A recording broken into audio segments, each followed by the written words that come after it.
오늘은 마태복음 4장 1절에서 3절의 말씀을 가지고 시험하는 자 마귀라는 제목으로 말씀을 드립니다. 지난주에도 시험에 대한 말씀을 드렸는데 내용은 첫째는 시험은 여러 가지다 하는 것입니다. 또는 시험은 여러 가지 의미를 가지고 있다라는 뜻이죠. 두 번째는 시험이 왔을 때 그리스도인들은 기쁘게 생각해야 된다고 말씀을 드렸어요. 오늘은 우리를 시험하는 자가 누군가에 대해서 말씀을 드리려고 합니다. 크게 첫 번째, 하나님은 시험이 필요할 때에 또 필요한 만큼 허락하시는 분이다. 하나님이 어떤 자에게 시험이 필요하다고 느낄 때 시험을 허락합니다. 직접 시험을 주진 않아도 아무개에게 시험이 필요하다, 시험을 주는 것이 유익하겠다라고 판단되면 시험할 것을 허락은 합니다. 오늘 보면 마태복음 4장 1절 봅니다. 그때에 예수께서 성령에게 이끌리어, 예수님이 성령에 이끌려서 시험 받으러 나갔다. 이 말은 하나님이 예수님이 시험 당하도록 허락을 했다는 말이죠. 하나님의 입장에서 볼 때 당신의 아들 예수님이 시험이 필요하고 시험을 겪어야 할 때가 되었다고 판단해서 마귀에게 시험할 것을 허락하신 거예요. 하나님이 당신의 아들 예수 그리스도에게도 시험이 필요할 때는 허락하시는데 하물며 오늘 주의 백성된 우리들이 하나님 보시기에 시험이 필요하다고 여겨지면 하나님이 마귀에게 시험할 것을 허락합니다. 우리 하나님은 당신의 백성들을 훈련하고자 할 때, 또 당신의 백성들의 잘못을 징계하고자 할 때에 필요하다고 생각되시면 시험을 허락합니다. 크게 두 번째는 하나님이 허락한 시험을 우리에게 주는 자, 우리에게 시험으로 역사하는 자 누구냐 하면 오늘 본문의 사탄이라고 말했어요. 마태복음 4장 3절의 말씀 보니까 시험하는 자가 사탄이죠. 사탄. 시험하는 자가 예수께 나와 가로되, 성경은 사탄 마귀를 시험하는 자, 하나님은 시험이 필요하다고 여겨지면 시험을 허락하시고 사탄 마귀는 하나님이 허락한 시험을 우리에게 주는 자, 시행하는 자, 역사하는 자, 성경에서 사탄 마귀를 시험하는 자라고 말씀했어요. 데살로니가 전서 3장 5절 말씀을 가봅니다. 이러므로 나도 참다 못하여 너희 믿음을 알기 위하여 보내었노니 이는 혹 시험하는 자 마귀가 너희를 시험하여 우리의 수고를 헛되게 할까 함일러라. 사도 바울이 사탄 마귀를 우리를 시험하는 자라고 가르칩니다. 5절 하반절에는 마귀는 시험으로 우리의 수고를 헛되게 하는 자라 그래서 헛되게 하는 자. 즉 하나님은 여러분들에게 필요한 만큼의 시험, 감당할 정도의 시험만 허락하시는 분입니다. 못 감당할 만한 시험을 주는 분이 아니에요. 하나님은 아무개에게 5 정도의 시험을 하거라 했는데 마귀는 그 기회를 이용해서 10 정도의 시험을 줘가지고 무너뜨리고 망가뜨리고 죽게 하는 것입니다. 마귀는. 하나님은 우리를 연단하고자 돌이키게 하려고 그 사람의 피로 적정한 농도로 시험을 허락했는데 마귀는 그 시험을 이용해서 낙심하게 만들고 망하게 만들고 죽게 만드는 겁니다. 그러니까 하나님은 비록 적절하다 싶으면 적절한 시험을 허락하는 거야. 마귀는 시험할 수 있는 기회가 왔으니까 필요 적절을 넘어서 강한 압력으로 죽여버리려고 하는 겁니다. 우리 입장에서는 왜 하나님이 시험을 허락하셨을까를 생각하고 마귀가 아무리 역사해도 하나님의 허락하에 논다는 마음을 가지고 끝까지 기도하고 참고 인내해서 하나님 앞에 인정받는 기회를 삼아야 되는 거예요. 우리는 시험을 주신 하나님의 의도를 생각하고 믿음을 지켜서 하나님 내가 주님을 사랑합니다 하고 증명하는 기회, 인정받는 기회를 만들어야 되고 아무리 내가 힘들게 보여도 감당할 수 있으니까 주신 것이지 이 시험을 잘 참아서 하나님 앞에 내가 인정받아야지. 우리 각자가 그런 믿음이 필요한 것입니다. 크게 세 번째는 하나님이 당신의 백성들에게 시험을 허락하시는 목적이 있어요. 작게 첫 번째는 우리 믿음을, 우리 인격을 훈련하기 위함입니다. 우리를 장성한 자로, 강건한 자로 하나님이 쓰실 수 있는 사람으로 만들기 위해서 믿음을, 인격을 훈련하기 위해서 시험을 허락하는 것입니다. 작게 두 번째는 우리의 허물을 징계하여 우리의 잘못을 깨닫게 해주려고 시험을 허락하는 것입니다. 그래서 시험이 왔을 때 믿음으로 상대하다 보면 이 시험을 통해서 내 믿음이, 내 인격이 장성하게 됩니다. 두 번째는 내가 몰랐던 잘못을 깨닫고 하나님의 뜻으로 돌아오는 자가 되는 것입니다. 하나님께서는 이렇게 두 가지 목적으로 우리에게 시험을 허락하는데, 하나님은 여러분들은 훈련하고 징계하는 데 목적이 있는데, 사탄 마귀는 이번 기회를 통해서 넘어뜨리고 망하게 하고 죽이려고 애쓴다는 거죠. 우리는 하나님이 왜 시험을 주셨을까를 돌아보고 깨닫는 기회를 삼아야 돼.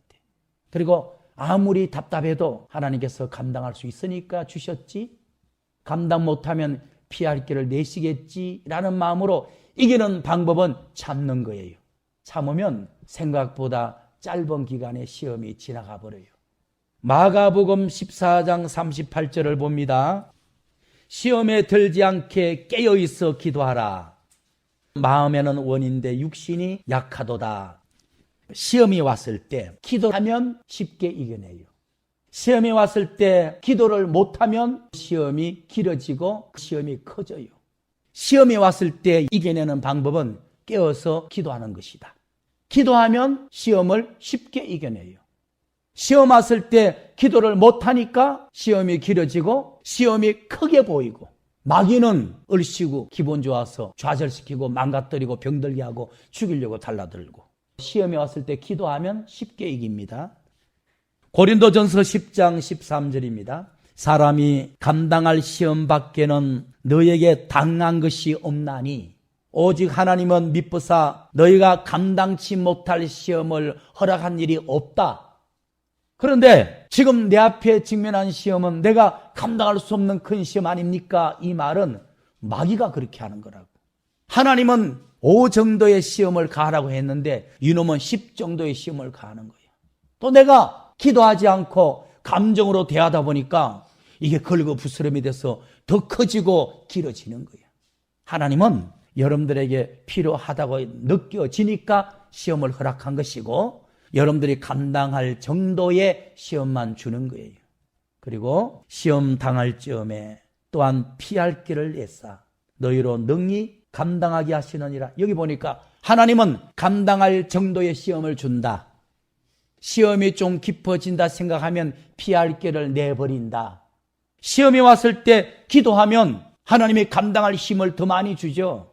피할 길을 낸다는 것이 시험을 끝낸다는 거예요. 히브리서 2장 18절의 말씀을 봅니다.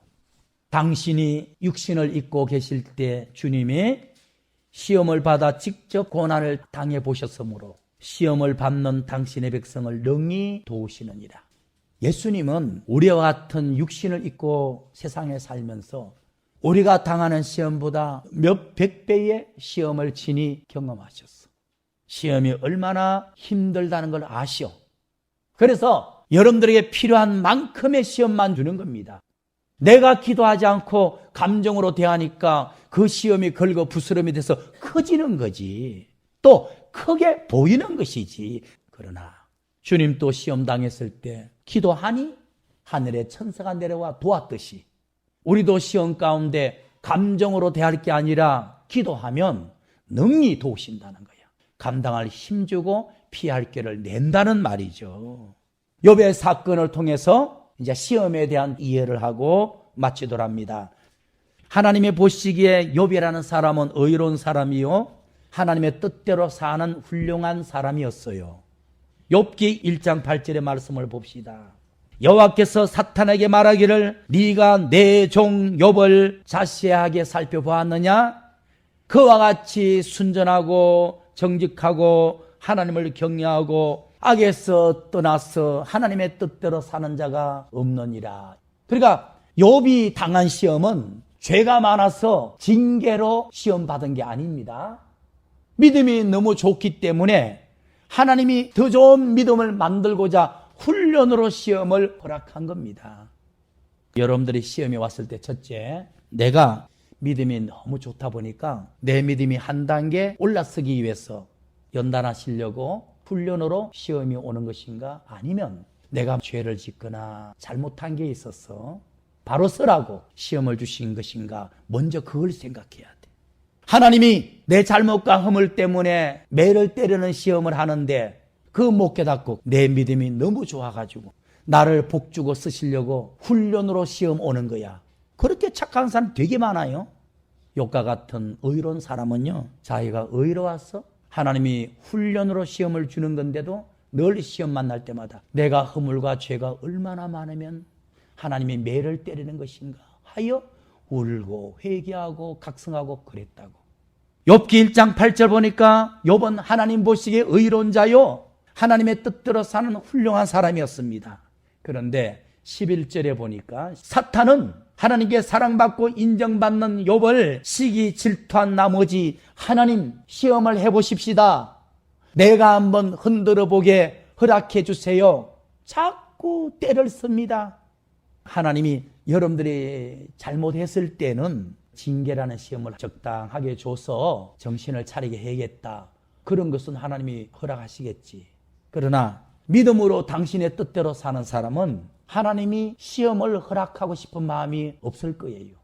사탄 마귀가 하나님의 뜻대로 살고 하나님께 사랑받는 신자를 보고 시기 질투심이 앞서가지고 하나님 그 사람 믿음 없어요. 한번 바라봅시다. 나한테 한번 허락하세요. 자꾸 마귀가 그런 거예요.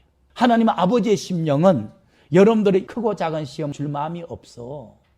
복 주셔서 쓰시기를 원할 뿐인데 마귀가 하나님의 뜻대로 사는 사람을 보기가 시기 질투심이 앞서가지고 자꾸 믿음 없는데 하나님은 있다 그럽니까? 그러면 한번 시험해 봅시다. 자꾸 달라든다는 거야. 1장 11절의 말씀. 사탄 마귀가 하나님께 말하기를 이제 주의 손을 펴서 그의 모든 재산을 한번 없애보십시다. 소유물을 치는 시험을 해보십시다. 그래야면 내 생각에는 주님을 욕하고 믿음 팔아먹을 것 같은데요. 이렇게 하는 거예요. 여러분들이 연속적으로 죄와 허물 가운데 살아가면 이때쯤 필요 적절하게 매를 때리는 징계의 시험을 한번 하자. 그래서 이 정도 됐을 때 깨우치고 돌이키게 하는 것이 좋다. 하나님이 허락하시겠지. 그러나 당신이 볼 때 아무개는 욥과 같이 주님의 뜻대로 사는 거야. 근데 그 사람을 괴롭히고 시험할 이유가 어디 있냐고. 복을 주셔서 주의 일에 사용하기도 바쁜데. 근데 마귀는 아니야. 자꾸 믿음 없는데 제가 믿음 있는 채 하는 거라고. 한번 달아보자고 시험하자고 자꾸 때를 쓰니까 그러면 한번 해봐.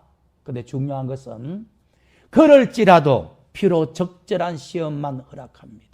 욥이 감내할 정도만 허락합니다. 12절 말씀 봅시다. 12절. 여호와께서 사탄에게 허락하시기를 그러면 내가 그의 재산을 다 네 손에 붙이니까 재산을 한번 흔들어 봐라. 그런데 오직 그의 몸에는 손대지 마라. 하나님이 재산만 시험해 볼 것을 허락했어요. 사탄 마귀가 태풍이 불게 하고 도둑들이 재산을 훔쳐가고 하룻밤 사이에 풍비박산돼 버렸어. 집은 무너져 버리고 하늘에서 불이 떨어가지고 소들이 타 죽어버리고 이웃 나라 쳐들어서 양들을 다 끌어가 버리고 종들은 다 도망가 버리고 마누라도 여호와를 욕하고 가버리고 빈털터리가 된 거예요. 여호와가 사탄아 봐라, 그렇게 재산을 다 없애도 욥이 의로운 믿음 지키는 거 봤지? 그러니까 하나님, 욥이 뭐가 어렵습니까? 네가 흔들어 봤잖아. 재산 흔들어 봐도 돼요. 몸에 질병을 한번 줘봅시다. 당장 믿음 팔아먹을걸요? 자꾸 그러니까 그러면 이제 몸을 한번 흔들어 봐. 그래도 욥이 믿음을 지킬 거야. 그런데 그의 생명은 손대지 마라. 하나님이 그렇게 말한 거예요. 2장 5절 말씀 봅시다. 이제 주의 손을 펴서 그의 뼈와 살을 찢어서 그랬으면 정녕 주님을 욕하고 믿음 팔아먹을걸요? 했더니 6절. 여호와께서 사탄에게 허락하시기를 내가 그의 몸에 손대는 시험을 허락하노라. 오직 그의 생명은 손대지 마라. 하나님은 훈련하고자 깨우치고자 적당한 시험을 허락하시는데 사탄은 허락받은 시험을 망하게 하고 죽이는 기회로 삼는다는 거예요. 여기서 결론적으로 생각합시다. 하나님은 필요하다고 여겨지면 시험을 허락하는 분이고 사탄 마귀는 하나님이 허락한 시험의 기간에 망하게 하려고 믿음 팔아먹는 기회, 죽이는 기회로 삼잖아요. 그런데 마귀가 하나님의 백성들을 시험할 때 어떤 방법으로 시험하는지를 결론으로 생각해 보자는 겁니다. 계시록 20장 2절 말씀 봅시다. 용을 잡으니 곧 햇뱀이고 마귀고 사탄이라 1000년 동안 결박하여 무지갱에 던져 잠그고 그 위에 임봉하여 천년이 차도록 다시는 만국을 미혹하지 못하게 하였다가 사탄 마귀는 세상이나 하나님의 백성들을 시험할 때 미혹하는 방법을 씁니다. 미혹하여 시험합니다. 미혹으로 넘어뜨립니다.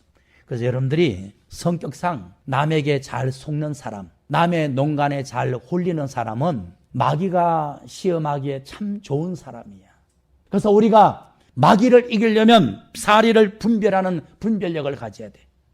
그 다음에 쉽게 미혹되지 않는 판단력을 가져야 돼. 그리고 계시록 20장 10절의 말씀 보니까 또 저희가 미혹하는 마귀가 그랬어요. 성경에서는 마귀를 한마디로 말하기를 미혹하는 자, 미혹하여 시험하는 자, 미혹하여 넘어뜨리는 자. 그러면 마귀는 미혹하여 넘어뜨리는 자인데 어떻게 미혹하느냐? 20장 7절, 8절, 7절 봅시다. 천년의 참에 사탄이 그 옥에서 놓여 나와서 땅의 사방 백성국 곡과 마곡을 미혹하여 모아 서로 싸움을 붙이더라. 마귀는 시험에서 넘어뜨리는데 어떻게 합니까? 미혹하여. 어떻게 미혹하여? 서로 싸움을 붙여요. 원어에 싸움이라는 단어가 전쟁이라는 뜻입니다. 전쟁. 가정의 싸움이나 교회 분란이나 국가 간의 대전들이 전부 다 사탄에게 미혹되어서 발생한 사건들입니다. 세계 1차, 2차 대전도 그렇고 6.25 동란도 그렇고 지금 또 각 나라마다 어른되잖아요. 전부 다 마귀의 시험입니다. 마귀가 서로 싸움을 시킵니다. 서로가 망하게 만드는 겁니다. 7년 대환란 때는 적그리스도가 나타나는 때 그러죠. 마귀가 자기의 사람 적그리스도를 세워서 예수 믿는 그리스도인들과 싸움시키는 겁니다. 다니엘서 7장 21절 봅시다. 내가 본 적 이 뿔이 한 개의 뿔인데 적그리스도를 말하거든. 7년 대환란 때 성도들과 더불어 싸워서 이기더라. 그리고 25절 적그리스도가 장차는 7년 대환란 때 말로 지극히 높으신 하나님을 욕하고, 두 번째 지극히 높은 하나님의 성도들을 괴롭게 하는데 그가 또 때와 법을 변개코자 할 것이며 성도는 그의 손에 붙인 바가 되어서 전 3년 반 시대를 시험을 당하리라. 어떻게 시험 당해요? 21절처럼 싸움시키는 거죠. 육적인 기독교와 영적인 기독교 간에 싸움시키는 거죠. 마귀의 사람 적그리스도와 하나님의 사람 두 증인과 싸움시키는 거지. 7년 대환란의 모형이었던 아합 왕 때에 하나님의 사람 엘리야하고 싸움질했죠. 결론은 마귀는 하나님이 허락한 시험의 기간에 여러분들을 망가뜨리고 믿음 떨어뜨리고 죽이는 기회로 삼습니다. 감정으로 대하면 마귀의 목적이 달성돼요. 입 다물고 기도해야 시험이 쉽게 지나가 버려요. 근데 마귀가 하나님의 백성을 시험하는 방법은 미혹했어. 어떤 식으로 미혹? 싸움시킨다는 거예요. 형제 싸움, 가정 싸움, 교회 싸움, 국가 간의 싸움. 싸움은 전부 다 마귀의 미혹에 의해서 시험 들어서 싸우는 겁니다. 그거. 그래서 여러분들이 어떤 사건을 선악간에 분별을 못한다든지 감정이 연약해서 미혹을 잘 받는다든지 이런 사람은 마귀에게 넘어질 가능성이 굉장히 많은 사람이지. 그래서 항상 시험이 올 때마다 하나님이 시험을 왜 허락했을까? 내가 훈련받을 게 있어서 주시는 건가? 아니면 내가 잘못한 것이 있어서 깨우치려고 하시는 것인가? 아마 대부분 깨우치려고 주시는 게 많을 거예요. 입 다물고 기도하면 하나님이 감당할 힘 주시고 피할 길 이어서 짧은 기간에 시험이 지나가 버려요. 기도 안 하고 감정으로 대하면 시험은 점점점 커지는 겁니다. 적당한 시험이 엄청난 시험이 돼가지고 망하는 기회, 믿음 팔아먹는 기회, 죽는 기회가 되는 것입니다. 마귀는 시험을 하되 앞에 나타나서 응 하는 게 아니라 뒤에서 미혹한다. 싸움을 붙여서 망하게 한다. 그래서 감정이 격하거나 싸움 잘하는 사람은 마귀의 밥이야. 하나님은 그런 감정을 고치고자 계속 시험 주는 거야. 손해보게 하고 창피당하게 하고 실패하게 만드는 거야. 지난주 이번 주 시험에 대해서 말씀드렸으니까 시험을 올 때 낙심하지 말고 하나님이 왜 시험을 허락했을까 돌아보고 내가 이 시험을 통해서 회개하고 믿음 있다는 것을 하나님 앞에 증명해 드려야지. 그래서 시험이 변해서 여러분들이 복받는 기회, 하나님께 영광 돌리는 기회, 사탄 마귀를 이기는 기회가 되기를 예수 그리스도 이름으로 축원드립니다.